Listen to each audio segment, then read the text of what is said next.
Assalamualaikum warahmatullahi wabarakatuh. Halo, saya Dr. Uli. Tahukah Anda 90% orang yang datang ke dokter itu disebabkan oleh satu sebab saja. Dan sebab itu mungkin sudah kita pelihara dan kalau kita diamkan saja lama-lama bisa menjadi bom waktu penyakit yang lebih besar. Dan banyak orang ternyata tidak menyadari kalau mereka sebenarnya sudah memelihara penyebab penyakit yang mengerikan. Pengen tahu apa itu sebabnya? Mari kita simak bareng-bareng ya. Dan mudah-mudahan dengan kita tahu, kita bisa mencegah jangan sampai terjadi penyakit yang berat. Nah, apa aja itu? Kita simak bareng-bareng. Nah, sebelumnya, yang namanya penyakit itu secara garis besar itu ada 7 penyebabnya. Yang pertama adalah gangguan di pembuluh darah atau vaskular. Entah pembuluh darahnya menyempit atau ada sumbatan. Ya, kemudian adanya infeksi, berarti ada organisme dari luar, bisa virus, bakteri, jamur yang masuk ke dalam tubuh kita dan menyebabkan kerusakan. Kemudian bisa juga karena trauma, benturan, kecelakaan ya, atau tusukan.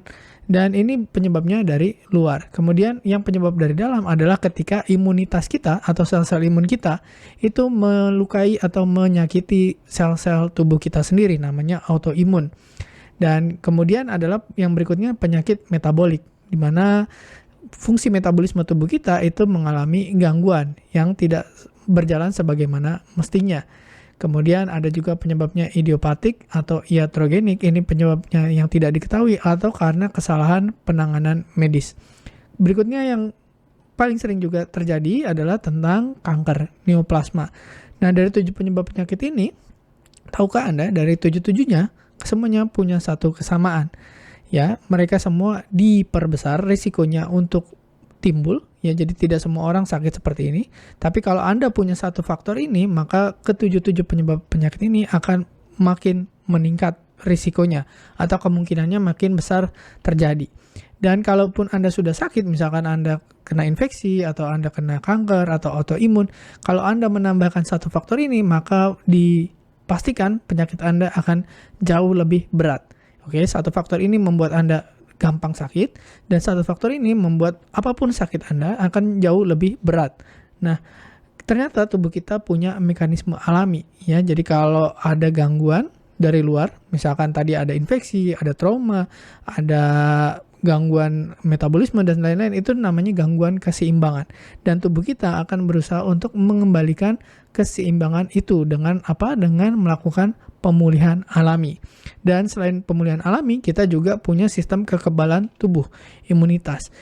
Fungsinya dua-duanya adalah untuk mengembalikan keseimbangan tubuh kita atau homeostasis. Nah, apa yang menyebabkan keseimbangan ini terganggu? Banyak tadi, ada 7 hal tadi ya. Dan seharusnya tubuh kita bisa mengembalikan ke titik keseimbangan. Tapi ada satu faktor ini yang membuat keseimbangan ini tidak pernah kembali, yaitu stres. Dan 90% alasan pasien datang ke dokter itu adalah karena stres. Bahkan menurut penelitian dari Kaiser Permanente tahun 1981, dilakukan penelitian selama 20 tahun, ditemukan bahwa 60-90% pasien datang ke dokter itu berkaitan dengan stres, karena stres emosi atau somatisasi. Dan biasanya yang diteliti ini adalah pasien-pasien yang datang ke dokter pelayanan pertama, atau kalau di Indonesia mungkin ke dokter umum atau ke puskesmas gitu ya. Jadi waktu pertama kali Anda sakit, itu biasanya 60-90% itu karena stres, emosi atau karena somatisasi, yaitu stres yang berubah menjadi gangguan fisik.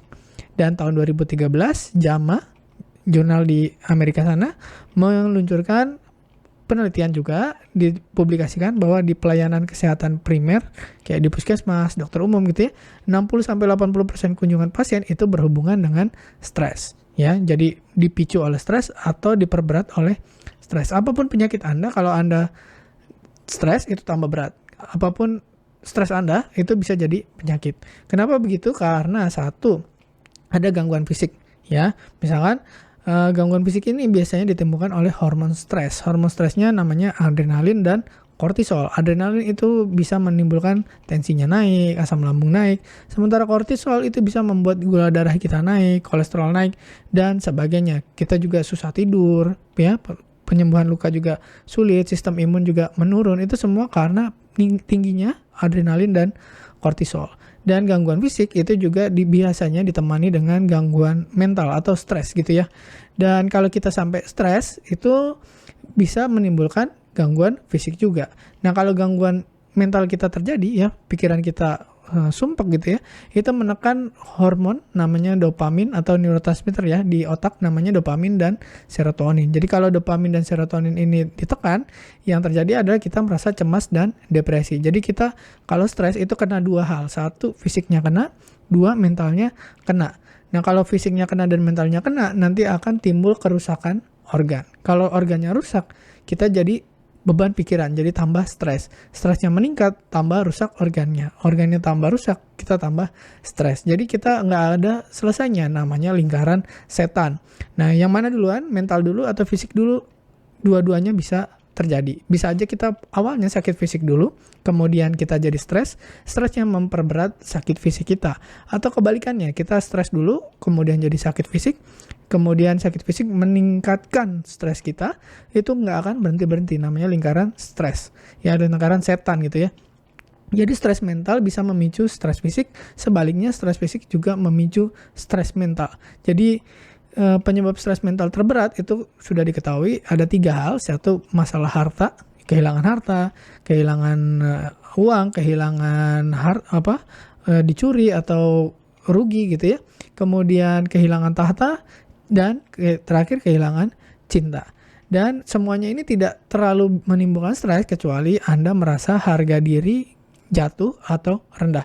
Jadi misalkan kehilangan harta tidak terlalu menimbulkan stres sebelum Anda merasa karena hilangnya harta itu harga dirinya jatuh, atau merasa malu, atau merasa menyesal, merasa bodoh, merasa salah. Nah, atau cinta, Anda ditinggalkan oleh cinta, itu tidak bermasalah kecuali Anda sudah merasa harga diri Anda jatuh atau kehilangan muka ya. Itu baru menimbulkan lingkaran setan. Dan stres yang sampai menjatuhkan mental, menjatuhkan harga diri itu biasanya menimbulkan kerusakan fisik gitu. Nah, kenapa kita kok terjebak di situ? Kenapa? Sudah diteliti ternyata karena memang makin kesini tingkat stres di kehidupan modern itu semakin tinggi.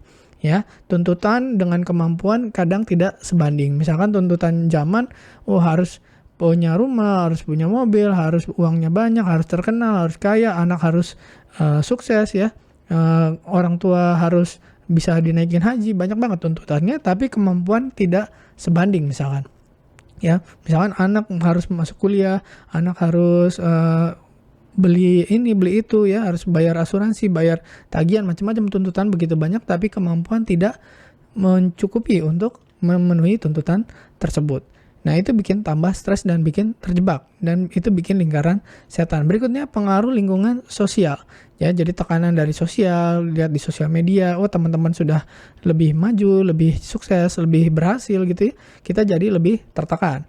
Kemudian karena ada teknologi dan koneksi 24 jam, 7 hari seminggu. Nah, dengan kita terus bisa berkomunikasi, terus koneksi, nah ini kita malah makin stres ya, karena kita tidak ada waktu untuk istirahat, tidak ada waktu untuk break dari kerja ya. Kalau dulu orang mungkin kerja hanya 6 hari ya seminggu, 1 hari libur, benar-benar tidak bekerja. Tapi hari ini kita 5 hari kerja dengan 2 hari libur seharusnya, tapi di 2 hari libur itu masih banyak orang yang melakukan pekerjaan dari rumah karena teknologi dan koneksi terus terhubung. Itu yang bikin kita jadi tambah stres dan masuk dalam lingkaran setan. Yang berikutnya adalah kita kurang ahli dalam manajemen stres. Ya, misalkan kita tidak tahu caranya menyalurkan ke tekanan-tekanan dalam hidup kita untuk bisa lebih baik. Misalkan kita lagi marah, lagi kesel, lagi sedih, kita nggak tahu gimana cara menyelesaikannya. Dan dampaknya apa? Dampaknya sudah diteliti. Kalau yang pertama paling sering adalah tekanan darah naik ya. Makanya banyak orang makin banyak hipertensi yang tidak diketahui sebabnya. Kemudian penyakit jantung, stroke itu naik, asam lambung, ya GERD, jadi asam lambungnya naik sampai ke atas gitu ya. Nyeri sampai panas dadanya. Kemudian sakit perut, diare, konstipasi yang berulang-ulang. Misalkan sebulan bisa sekali, 2 kali, atau mungkin setahun bisa 5-6 kali, itu biasanya karena stres juga gitu ya. Kemudian sindrom iritasi usus, terus mulai ada gangguan pola tidur, jadi nggak bisa tidur, atau waktu tidur mudah terbangun, itu juga salah satu ciri-ciri kita sudah masuk ke dalam lingkaran stres tersebut. Kemudian kita jadi rentan infeksi dan penyakit, jadi gampang pilek, gampang batuk gitu ya, nggak sembuh-sembuh. Kemudian ini yang paling banyak juga, makin banyak orang mengalami sakit diabetes, atau paling nggak obesitas ya. Diabetes yang terjadi biasanya diabetes tipe 2 ya.